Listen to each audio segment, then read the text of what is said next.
Hi friends, ಎಲ್ಲರಿಗೂ ನಮಸ್ಕಾರ. ಇವತ್ತು ಹಾಗಲಕಾಯಿ ರೆಸಿಪಿ ಮಾಡೋಣ ಬನ್ನಿ.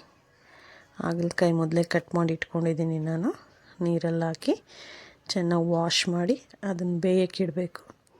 ಮತ್ತು ಹಾಗಲಕಾಯಿ ಕಟ್ ಮಾಡುವಾಗ ಹಾಗಲಕಾಯಿನ ಕಟ್ ಮಾಡಿ ನೆಲದ ಮೇಲೆ ಹಾಕಿ, ಹಾಗೆ ಕಟ್ ಮಾಡುವಾಗ ಯಾರ ಹತ್ರನೂ ಮಾತಾಡಬೇಡಿ, ಸ್ವಲ್ಪ ಕಸರೆ ಕಡಿಮೆ ಆಗುತ್ತೆ. ಇದೊಂದು ಚಿಕ್ಕ ಟಿಪ್ಸ್, ಟ್ರೈ ಮಾಡಿ ನೋಡಿ ನೀವು. ಈ ರೀತಿ ನೀಟಾಗಿ ಚೆನ್ನಾಗಿ ವಾಶ್ ಮಾಡಿ ಸ್ಟವ್ ಮೇಲೆ ತಪ್ಪಲೆ ಇಟ್ಟು ಬೇಯಕ್ಕಿಡೋಣ. ಹಾಗಲಕಾಯಿ ಬೇಯೋವಾಗಲೇ ಉಪ್ಪು ಹಾಕೋಬಿಡಿ. ಹಾಗಲಕಾಯಿ ಬೇಯೋಕ್ಕೆ ನೀರು ಎಷ್ಟು ಬೇಕೋ ಅಷ್ಟು ನೀರು ಹಾಕಿ ಬೇಯಕ್ಕಿಡೋಣ. ಹಾಗಲಕಾಯಿ ಬೇಯ್ತಾ ಇರಲಿ, ನಾವು ಅದಕ್ಕೆ ಒಂದು ಮಸಾಲೆ ರೆಡಿ ಮಾಡೋಣ ಬನ್ನಿ. ಮೊದಲಿಗೆ ಬಾಣಲಿಲಿ 2 ಟೀ ಸ್ಪೂನಷ್ಟು, ಇಲ್ಲ ಒಂದು ಚಿಕ್ಕ ಕಪ್ಪಲ್ಲಿ ಉದ್ದಿನಬೇಳೆ. ನಿಮಗೆ ಗೊಜ್ಜು ಜಾಸ್ತಿ ಬೇಕಂದರೆ ಸ್ವಲ್ಪ ಜಾಸ್ತಿ ಹಾಕ್ಕೊಳ್ಳಿ, ಬೇಡ ಸ್ವಲ್ಪನೇ ಸಾಕಂದರೆ ಸ್ವಲ್ಪ ಹಾಕ್ಕೊಳ್ಳಿ. ಉದ್ದಿನಬೇಳೆ ಚೆನ್ನಾಗಿ ಬ್ರೌನ್ ಆಗೋವರೆಗೂ ಫ್ರೈ ಮಾಡಬೇಕು. ಹಾಗೆ ನಿಮಗೆ ಖಾರ ಎಷ್ಟು ಬೇಕೋ ಅಷ್ಟು ಒಣಗಿದ ಮೆಣಸಿನ್ಕಾಯಿ ಹಾಕ್ಕೊಳ್ಳಿ, ಅದು ಚೆನ್ನಾಗಿ ಫ್ರೈ ಮಾಡಿ. ಹಾಗೆ ಜೀರಿಗೆ 1 ಟೀ ಸ್ಪೂನಷ್ಟು ಜೀರಿಗೆ ಹಾಕ್ಕೊಳ್ಳಿ. ಜೀರಿಗೆ ಹಾಕಿ ಚೆನ್ನಾಗಿ ಫ್ರೈ ಮಾಡಿ ಬ್ರೌನ್ ಆಗೋವರೆಗೂ ಸ್ಟವ್ ಆಫ್ ಮಾಡೋಣ. ಆಫ್ ಮಾಡಿ ತಣ್ಣಗಾದಮೇಲೆ ಮಿಕ್ಸಿ ಜಾರ್ಗೆ ಹಾಕ್ಕೊಳ್ಳಿ. ಇದು ಜಾಸ್ತಿ ಬ್ರೌನ್ ಆಗಿಬಿಟ್ಟಿದೆ, ಇಷ್ಟು ಬ್ರೌನ್ ಮಾಡ್ಕೊಬೇಡಿ. ಇದ್ರ ಜೊತೆಗೆ ಬೆಳ್ಳುಳ್ಳಿ, ಕಾಯಿ, ಒಂದು ಚಿಪ್ಪು ಕಾಯಿ ಹಾಕಿ ನೈಸಾಗಿ ಪೇಸ್ಟ್ ಮಾಡ್ಕೊಳ್ಳಿ. ಹುಣಸೆಹಣ್ಣು ಸ್ವಲ್ಪ, ಹಾಗೆ 1-2 ಟೊಮಾಟೊ ಎಲ್ಲ ಹಾಕಿ ನೈಸಾಗಿ ಪೇಸ್ಟ್ ಮಾಡ್ಕೊಳ್ಳಿ. ಈ ರೀತಿ ಪೇಸ್ಟ್ ಆದ ನಂತರ ಹಾಗಲಕಾಯಿ ಚೆನ್ನಾಗಿ ಬೆಂದಿರುತ್ತೆ, ಅದನ್ನು ಬಸ್ತಿಟ್ಕೊಂಡು ಇವಾಗ ಒಗ್ಗರಣೆ ಮಾಡೋಣ ಬನ್ನಿ. ಎಣ್ಣೆ ಕಾದ ನಂತರ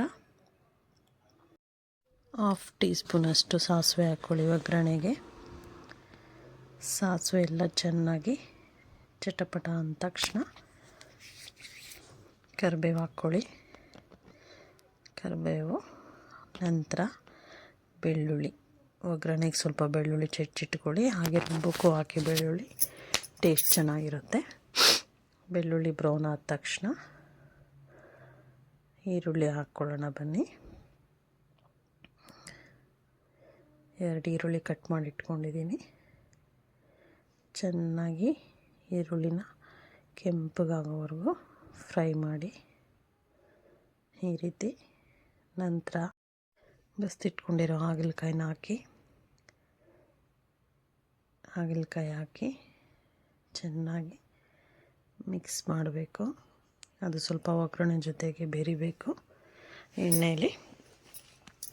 ಎಣ್ಣೆ ಸ್ವಲ್ಪ ಹೊತ್ತು ಈ ರೀತಿ ಫ್ರೈ ಮಾಡಿ ನೀಟಾಗಿ ಮಿಕ್ಸ್ ಮಾಡಿ, ಸ್ವಲ್ಪ ಕ್ರಿಸ್ಪಿ ಆಗುತ್ತೆ. ನಂತರ ರುಬ್ಬಿಟ್ಕೊಂಡಿರೋ ಅಂಥ ಮಸಾಲೆ ಹಾಕೋಣ ಬನ್ನಿ. ಜಾಸ್ತಿ ನೀರು ಹಾಕಬೇಡಿ, ತೆಳುವಾಗ್ಬಿಡುತ್ತೆ. ಜಾರಲ್ಲಿ ಎಷ್ಟು ಮಸಾಲೆ ಇರುತ್ತಲ್ಲ ಅದನ್ನು ಮಾತ್ರ ಸ್ವಲ್ಪ ನೀರು ಹಾಕಿ ನೀಟಾಗಿ ಮಿಕ್ಸ್ ಮಾಡಿ ಹಾಕಿ.